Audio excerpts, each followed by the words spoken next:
Once again, there are proposed amendments to the Firearms Control Act, and this time driven by NEDLAC, of all people, completely left field.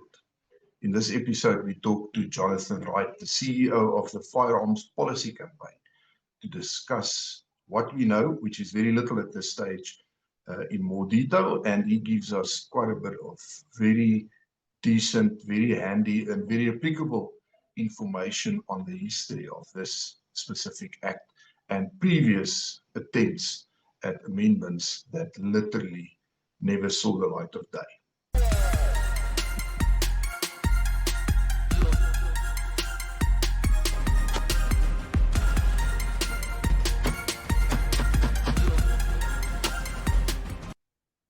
Good evening, Rian Kutsia, Fortis Proactive Defense Solutions. And tonight I am talking to Jonathan Wright again, the CEO of the Firearms Policy Campaign. And we will specifically tonight be discussing something that's been happening for the past few weeks that's got everybody up in arms, so to speak. These amendment rumors to the Firearms Control Act. Jonathan, good evening and welcome. Good evening, Rian. Thank you for having me back. So just for the viewers and the listeners on the podcast, you wrote an article on your website, fpc.org.za, about this very thing. So we're basically going to be talking about this article because it's quite insightful and significant. So we're going to be referring to this article. You assert in this article that the drafting of the 2025 FCA amendment was very heavily influenced and potentially even outright hijacked by state bureaucracies such as, in this case, NEDLAC, because it would seem that NEDLAC is driving this. And in the process, they obviously sidelining firearm owners. You also mentioned that they seem to be sidelining gun-free South Africa, which was quite the surprise. So how does this reflect on broader issues around transparency and democratic accountability in the whole lawmaking process?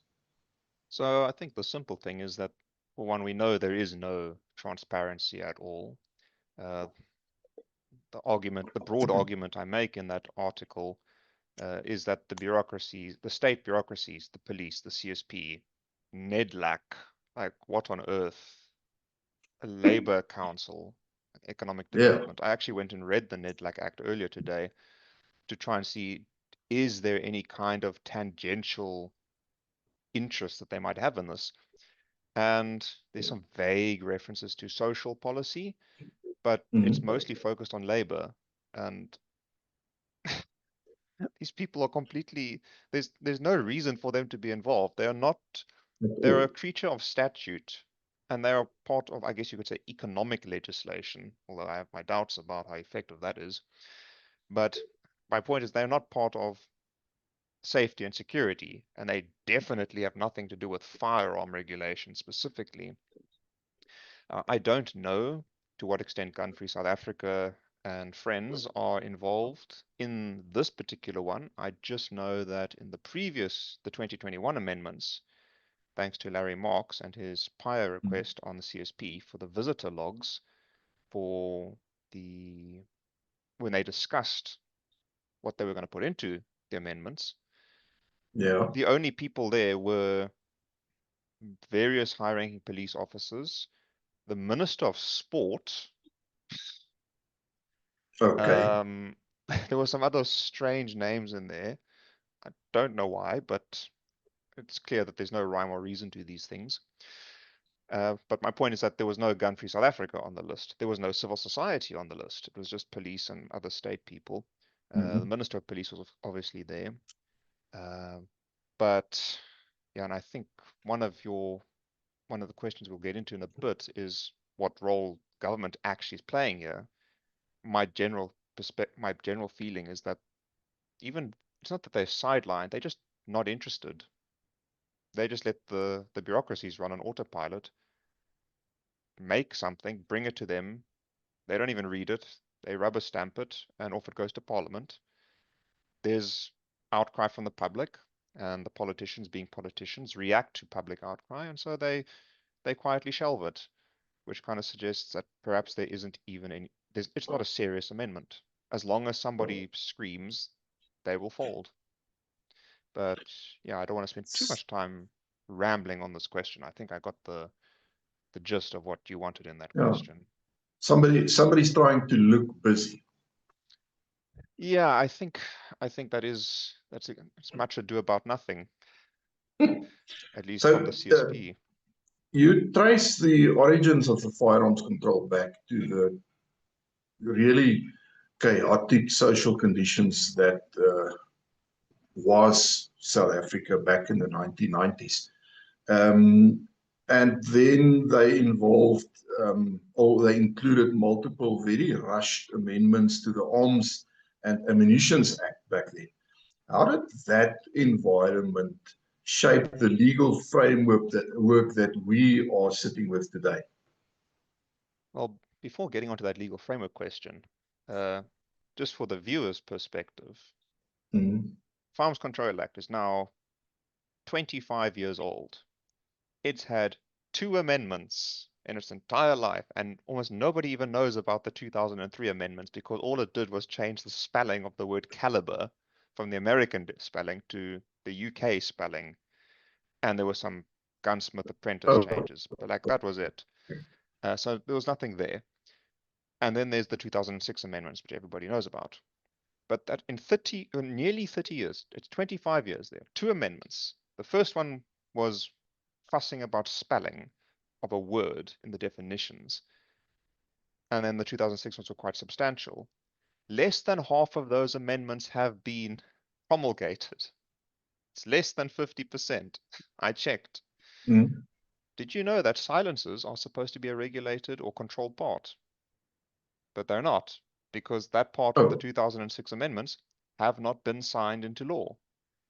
Dealers are supposed to have 5-year licenses, but that part of the 2006 amendments have not been signed into law. Maybe we shouldn't say it out loud. Yeah, maybe. Well, at this point, I think good luck for them to try and regulate silences. Like, what is their rationale going to be? How are they going to argue this? It's so important that they created the law and then forgot about it for how many years has it been now? It's nearly 19 years that they've forgotten that this thing even exists. But since then, we haven't had any amendments. And we've had these 3 other ones, the 2015, 2018, which kind of were actually the same as the 2021, and now these rumors, the 25. But it's for all intents and purposes, it's just 2 amendments. But the Arms and Ammunition Act, in this 10 years, from 1990 to 1999, there was 1 in 1990, 1 in 91, 1 in 92, 2 in 1993, 1 in 95, and 1 in 99. That's 7 amendments in 10 years. Well, it shows the interest that there was at the time of the 1990s. And the reason for that, the 95 and 99 amendments excluded, was because the early 1990s were, as you said, extremely violent, extremely social, just chaos. There was, I just took to calling it hysteria in my actual doctoral research, because that's the only way to describe it. The government was absolutely petrified of what was going on. They could do nothing to control it. They had no idea what to do. The genie was out of the bottle. Dr. Anthea Jeffries, in her book The People's War, she details quite clearly how, or her argument is that the ANC was fighting a people's war to kill off and suppress black political opposition, so that come the 1994 elections, only they would be the big dog, the big voice of the black electorate in South Africa. And I guess they were probably quite successful. And I certainly found in the course of my research evidence to support her argument. The point is, there was a lot of chaos going on there, political violence, cash and transit heists, and economic crimes like that. These issues of the arms caches, which were just dotted everywhere that nobody knew where they were. And the sentiment is that a lot of these were used they were tapped into for arms, for cash and transit heists.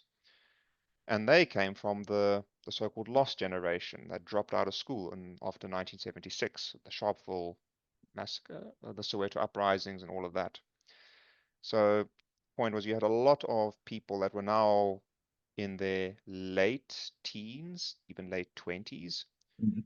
They were unemployed, uneducated, functionally useless people, but they need to eat, and they have nothing else to do, but they do know where all the guns are. And so the National Party, they didn't know how to control this, so they did what every politician does: focus on the thing that they can see. And unfortunately, firearms are very flashy objects. They make a loud noise, they make a big bang, maybe a flash at the end of it. The point is, they're very conspicuous, and it's easy to Yes. fixate on them and think, that's the problem. Let's go, and if we can fix that, then we fix the crime problem. So, no, you haven't. You haven't addressed the underlying intent or even why people are doing this in the first place. And so all these amendments in the early 1990s was just musical chairs. They were giving discretion back to the court. Then they were taking it away and putting minimum sentencing. And then they were they made it illegal to possess ammunition for a machine gun. Um, Okay. think about that for a second. How do you police that? Because as you know, every single caliber of ammunition, including 2.2 long rifle, does have a fully automatic machine gun variant somewhere in the world. So, and the minister said in the Hansard at the time, well, it's only targeted for ammunition that's intended to be fired from a machine gun. So what does this even mean? Why? What?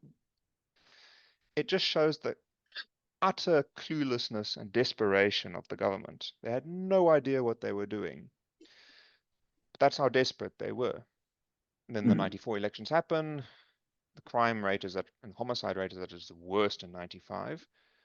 And then we get the ANC in Parliament making amendments to the Act, and they're saying, no, this is not a bad Act. They even said some of the provisions are actually quite enlightened, which is a weird choice of words, but okay. And their main concern was no. Shooting ranges were regulated in 93, not 95. The 95 regulations were focused on dealers and licensing From conditions, and dealers. yeah, Okay. and an amnesty thing, which itself was weird, but I'm not going to talk about that now. But the point was, they didn't do anything radical. They didn't say anything nasty. They were actually quite affirmative and supportive. And then we got the 99 amendments, which, yeah, that was the end of the road for that act. And then we got the FCA. And perhaps I have rambled a little bit in going through all of this, but I think the viewer will see that a lot was happening in the 1990s, and nobody knew what to do about it. And they just did the one thing they thought they could do, which was Mhm. fixate on the firearm, because that's what's causing the violence. If we can fix that, if we can get control of that, it'll fix everything, which did not happen, of course. It never does, strangely enough. So your argument is that there seems to be an enduring disconnect in the relationship between the ANC and its bureaucratic agencies, uh, particularly referring to SAPS and CSP, with firearms policy then serving as the prime example. In what ways can bureaucratic inertia undermine democratic intent in regulation? I think, as we briefly touched on this before we started the recording, and even at the beginning of this chat when we started recording, the government just is totally disinterested.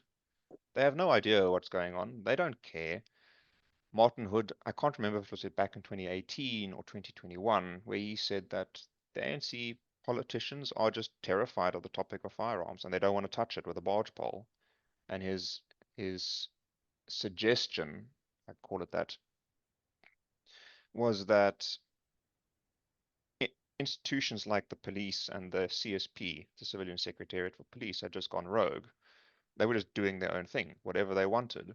And they were bringing their stuff to the government for rubber stamping. Cabinet would rubber stamp it, and off it would go. And there is no democratic intent in this at all. It's just some ideologues that are sitting in an office in Pretoria, and they've decided this is what should be in here. Not a single politician has told them what they want to see. At least that's what I think. One of the things I even say in the article is I actually start to become quite, I won't say sympathetic, but a bit kinder towards the ANC. Not to excuse them, they are responsible for this. They are the ones that are letting this garbage get out here in the first place and waste everybody's time. So they are culpable. They do bear responsibility. But my point in the article is that I don't really think that they have the animus, the intent to really do this, and they don't have the interest to actually understand what they want to do anyway. And the example I made was that Bheki Cele, for example, was, my impression is, and you could see this in his speeches, he knew nothing about what he was talking about. Sometimes he was just wrong. And the impression is that these bureaucrats give him the document, they give him a script, they push him in front of the TV cameras, and they say, read. And he reads, or read. He's no longer police minister. And I think every police minister has been like that to some extent. They're not interested in the topic. They get completely captured by the bureaucracy. And the minister needs to look like he's doing something to justify his existence, although I am quite happy that politicians get paid fat salaries if they just sat around and did nothing ever, because then things couldn't get worse. But they do have to look like they're doing something. And so they go and stand in front of the TV and they pretend to care and they read what's in front of them. And yeah, I think you get the point. Yeah, I get the point.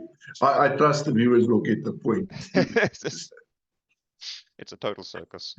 Given the previous firearms reforms efforts, and specifically those leaked proposals that you mentioned of 2015 and 2018, it sparked a very strong backlash, rightly so, and were then quietly shelved, which we trust will happen again this time.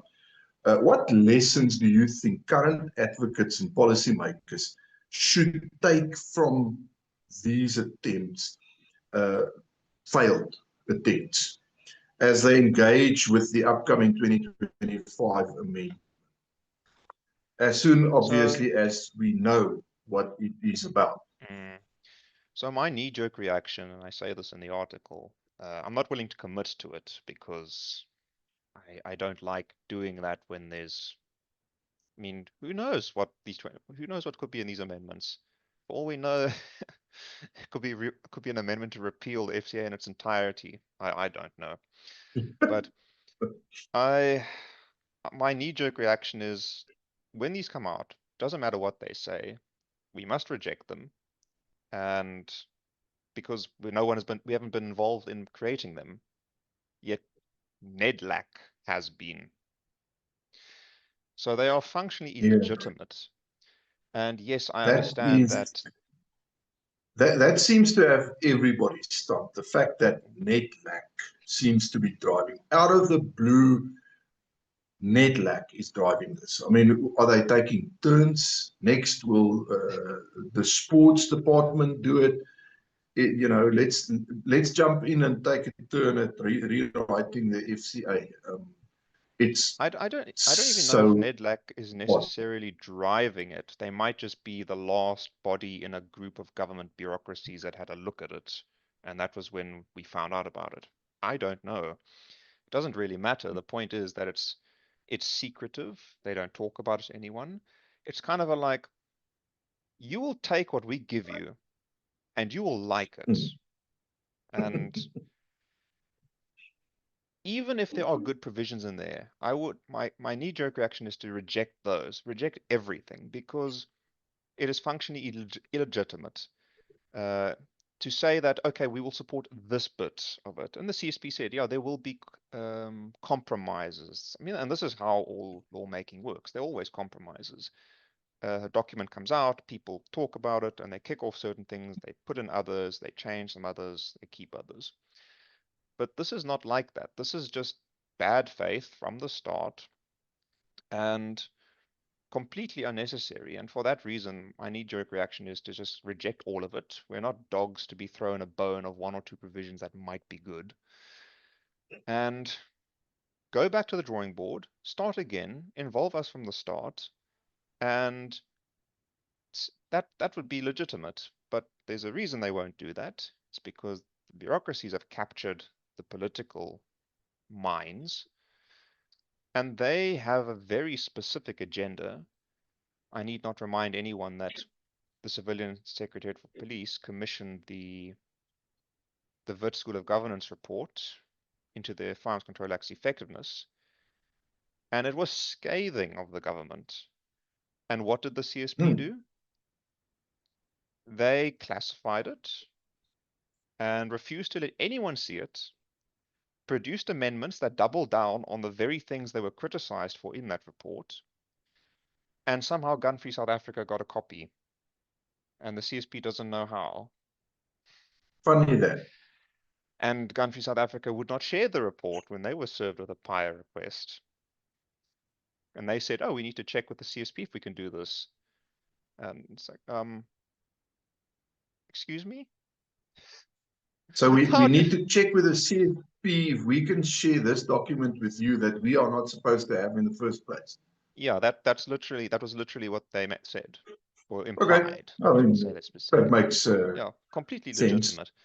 But the government, these bureaucracies will not involve us because they know that we know that they know that we know that they are complete frauds and that they're not serious about this. They don't want solutions. They're either just trying to keep busy or whatever their motivations are. It's not legitimate. And what lessons can we take? Well, from 2015, 2018, and 2021, I think those are pretty good. Just make a lot of noise and send a lot of comments. That tends to shut them up, scare them away until they come back.